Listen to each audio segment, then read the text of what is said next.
So next week on January 6th, the joint session of Congress overseen by Vice President Mike Pence, it's going to commence. They're going to count the Electoral College votes, and the 2020 election will, at that point, officially be over.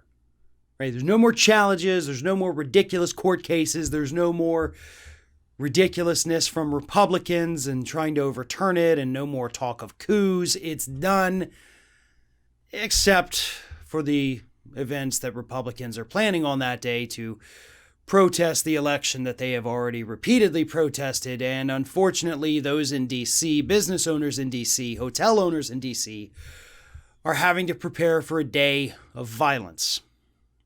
And that is because the Proud Boys, who are going to be showing up in D.C. for these demonstrations on January 6th, have pretty much made it clear from their social media posts that they are planning a day of violence. The hotel they usually congregate at, which is also the one they congregated at the December 12th demonstration in D.C., Hotel Harrington, has actually announced that they're just straight up shutting down on the day. Proud Boys cannot stay there. Nobody can stay there. The bar in the hotel lobby that they typically congregate at, Harry's, is going to be closed.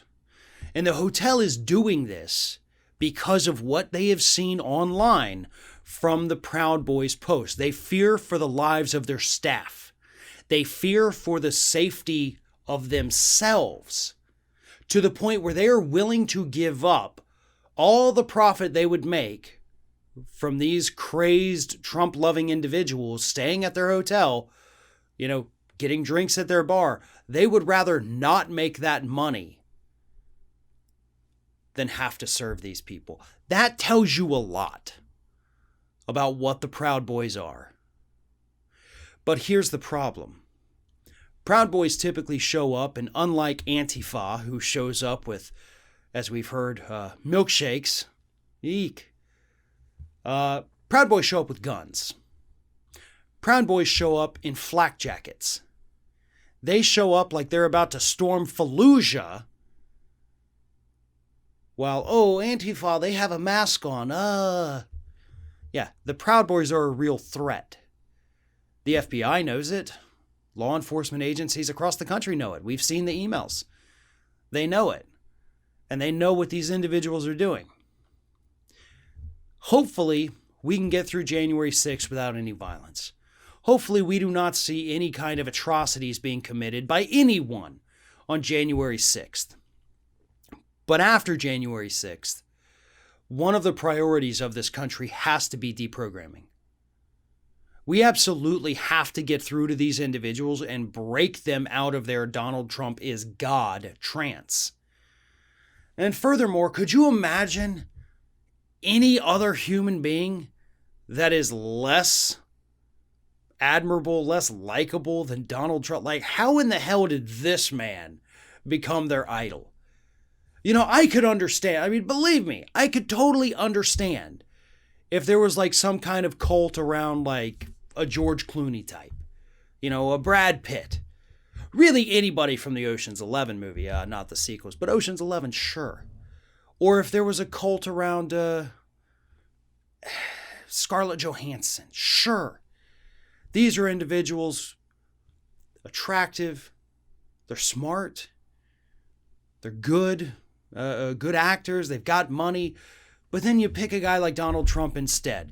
This bloated, angry, whiny man-child, and you're like, nope, that's the one we're hitching our wagon to. I don't get it. I honest to God, truly don't get it.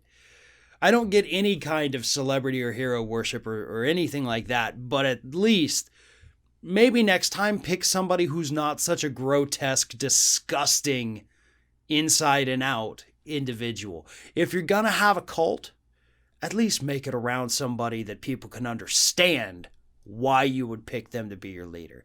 I don't know. But anyway, that's making light of a very serious situation. The Proud Boys are a threat.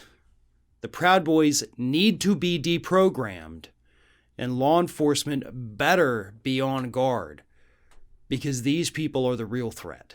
Don't be distracted by right-wing media telling you that no, it's the Antifa crowd. It's not. We know it. Law enforcement agencies know it. Everybody knows it. Watch out for these individuals. Protect yourselves if you are in D.C., and do not engage with them. Let them go out there and have their public temper tantrum and then crawl back home to their basements and let mommy take care of them.